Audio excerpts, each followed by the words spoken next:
ناظرین، حق اس قدر کھل جانے کے باوجود بھی اگر یہ تسلیم کر لیا جائے کہ مدینہ سے مراد یثرب ہی ہے، سعودی عرب کی بستی جسے آج مدینہ کہا جاتا ہے، کہ وہاں دجال داخل نہیں ہو سکے گا، تو پھر سوال یہ پیدا ہوتا ہے کہ مسند احمد اور مستدرک الحاکم میں روایت موجود ہے جس میں رسول اللہ صلی اللہ علیہ وآلہ وسلم نے کہا تھا کہ دجال احد پہاڑ پر چڑھے گا، دجال احد پہاڑ پر چڑھے گا اور اپنے اصحاب سے کہے گا کہ یہ سفید محل دیکھ رہے ہو، یہ احمد کی مسجد ہے، اور اس کے بعد دجال مدینہ کی طرف آئے گا، لیکن مدینہ کے ابواب پر ملائکہ کا پہرا پائے گا۔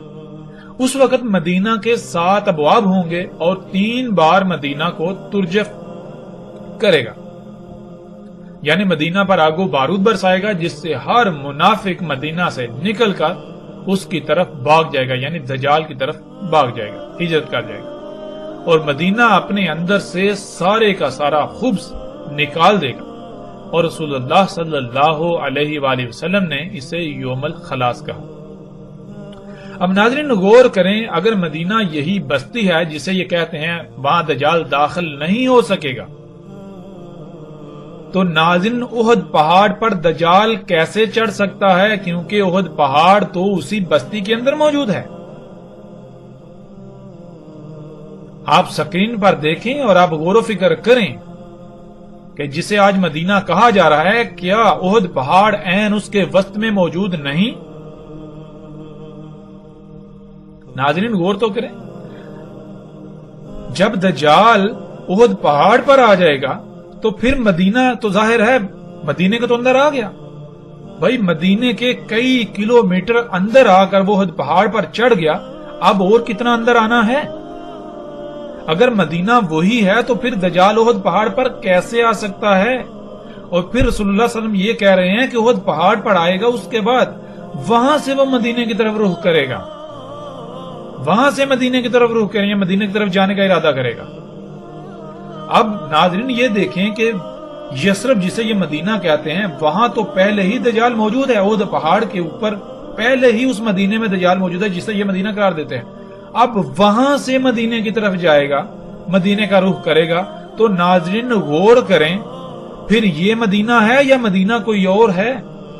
یہ تو بات بالکل واضح ہوتی ہے کہ یہ مدینہ نہیں ہوگا اس وقت مدینہ کچھ اور ہوگا، کوئی اور خطہ ہوگا،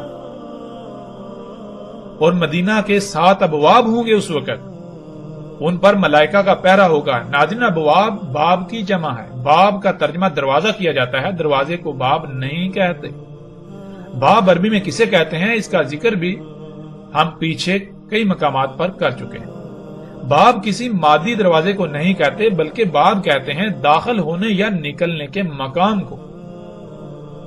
قرآن میں اللہ سبحانہ وتعالی نے کئی مقامات پر لفظ اولی الالباب کہا، جو باب کو اپنا ولی بناتے ہیں، اپنے مشن میں اپنا معاونتکار بناتے ہیں، ان کے لیے ہدایت ہے، وہ حق کو سمجھ سکتے ہیں۔ تو کیا ناظرین لوگوں کے دماغوں میں سارے میں دروازے ہوتے ہیں؟ اس طرح کے دروازے مادی دروازے ہوتے ہیں؟ نہیں۔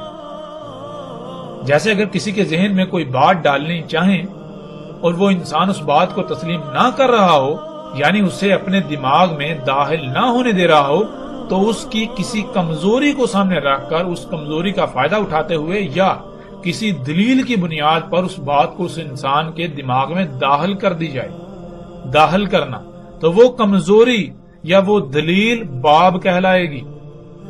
دجال یعنی یہ ٹیکنالوجی، یہ ایجادات مدینہ جہاں دین قائم ہے، جو فطرت ہے، وہاں داخل ہونے کی کوشش کرے گا تو 7 ویک پوائنٹ ہوں گے، یعنی 7 رستے ہوں گے، 7 باب ہوں گے، یعنی کہ ٹیکنالوجی کے وہاں داخل ہونے کے 7 رستے ہوں گے، 7 ایسے پوائنٹس ہوں گے، 7 ایسی کمزوریاں ہوں گی، یعنی کہ مدینے کے 7 ویک پوائنٹس ہوں گے جن کا فائدہ اٹھاتے ہوئے یہ مخلوقات وہاں داخل ہوں گی، داخل ہونے کی کوشش کریں گی۔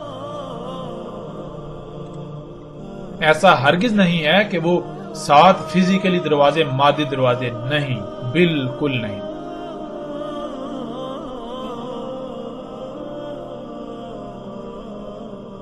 جو بھی خطہ، جو بستی ایسی ہوگی جو فطرت پر ہوگی، وہاں یہ ٹیکنالوجی، یہ ایجادات داخل ہونے کے لیے 7 ویک پوائنٹس ہوں گے جن کے ذریعے سے داخل ہونے کی کوشش کریں گی، لیکن اللہ سبحانہ و تعالی مدینہ کی اپنے ملائکہ کے ذریعے حفاظت کریں گے، یعنی کہ اس ٹیکنالوجی کی ایجادات کو وہاں داخل نہیں ہونے دیں گے۔ اگر داخل ہوگی بھی تو صرف اسی حد تک کہ وہ جو 7 ویک پوائنٹس ہے ان کی حد تک انتہائی تھوڑی، جو کہ بعض روایات میں یہ بات ملتی ہے کہ دجال جو ہے وہ مدینہ میں داخل ہونے کی کوشش کرے گا تو اس کی یعنی کہ کچھ چیزیں دجال کی جو ہے وہ داخل ہو پائیں گی، کچھ چیزیں جن میں کھادوں کا ذکر ہے، جن میں جنیاتی بیجوں کا یا اس طرح کی یعنی اس طرح کی کچھ چیزوں کا ذکر ہے کہ یہ چیزیں مدینہ کی حدود میں داخل ہو پائیں گی۔ اب ناظرین سوال تو یہ پیدا ہوتا ہے کہ اگر مدینہ یہی ہے جس کا نام یثرب ہے تو پھر دجال احد پہاڑ پر کیسے چڑھ گیا؟ حالانکہ احد پہاڑ تو یثرب کے اندر موجود ہے۔ حجاز کی بستی جس کا نام یثرب ہے اور مدینہ کے نام سے مشہور ہے، اس کا رقبہ 227.4 مربع میل ہے۔ احد پہاڑ یثرب کے عین وسط میں موجود ہے۔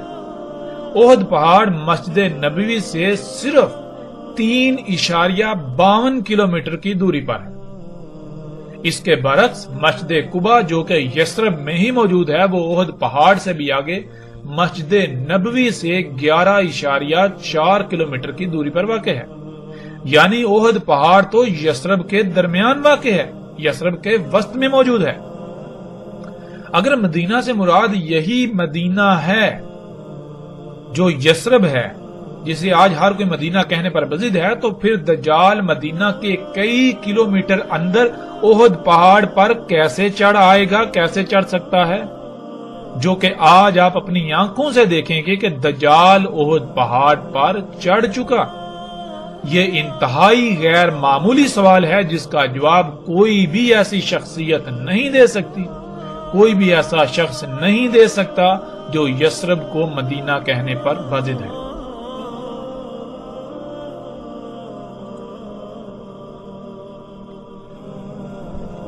ناظرین جیسے جیسے ہم آگے بڑھیں گے تو آگے ایسی روایات بھی آئیں گی جن میں رسول اللہ صلی اللہ علیہ وآلہ وسلم کے یہ الفاظ ملیں گے کہ رسول اللہ صلی اللہ علیہ وآلہ وسلم نے اس وقت کے بارے میں کہا تھا کہ اس وقت الحجاز سے نکل جانا، تم کیا کرنا، حجاز سے ہجرت کر جانا، وہاں سے نکل جانا، وہاں نہ رہنا، وہاں سے اپنے اہل و عیال کو لے کر نکل جانا۔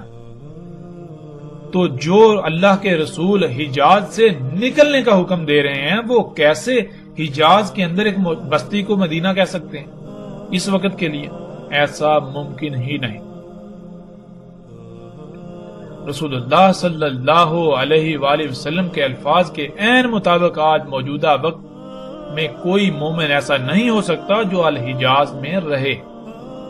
جو رہیں گے وہ سب کے سب دجال کی اتباع کر رہے ہوں گے، دجال کو اپنا رب بنائے ہوئے ہوں گے۔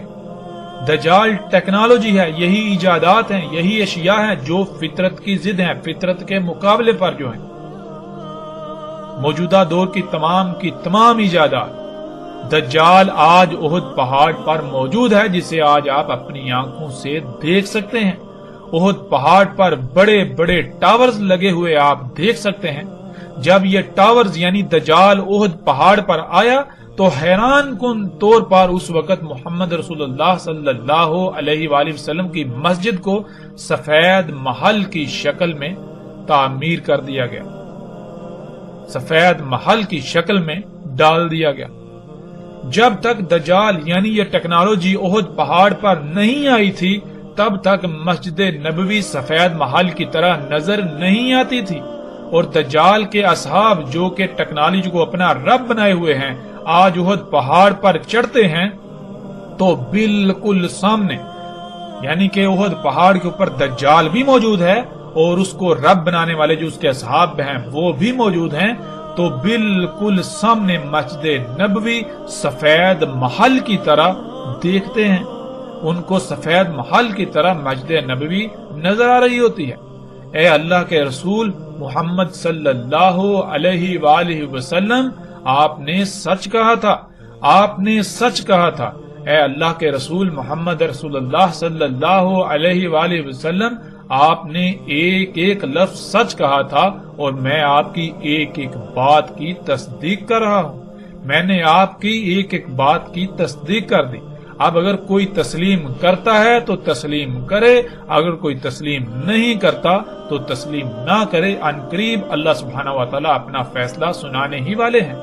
ناظرین، آپ سکرین پر نظر آنے والی تصاویر میں دیکھ سکتے ہیں کہ دجال کے اصحاب، دجال کے ساتھی، یعنی جن لوگوں نے دجال کو اپنا رب بنایا ہوا ہے، جو اپنی ضروریات کو پورا کرنے کے لیے انہی مصنوعی اشیاء پر توکل کرتے ہیں، انہی پر انحصار کرتے ہیں، انہی سے اپنی ضروریات پوری کرتے ہیں، وہ جب احد پہاڑ پر چڑھتے ہیں تو وہ سامنے مسجد نبوی کو بالکل سفید محل کی طرح دیکھتے ہیں. آج مسجد نبوی احد پہاڑ سے بالکل سفید محل کی طرح نظر آتی ہے. سیٹلائٹ سے لی گئی تصاویر بھی آپ کے سامنے ہیں. آپ گوگل ارتھ سے سیٹلائٹ سے لی گئی تصویر کو بھی خود اپنی آنکھوں سے دیکھ سکتے ہیں اور احد پہاڑ پر کھڑے ہو کر بھی اپنی آنکھوں سے یہ مشاہدہ کر سکتے ہیں. یثرب میں آج ہر طرف ٹیکنالوجی یعنی دجال دندناتا نظر آتا ہے. آج یثرب مدینہ نہیں بلکہ کریا ہے، اور کریا نہیں بلکہ ام القریہ ہے. جو کریا ہے ان کی ماں ہے. یہ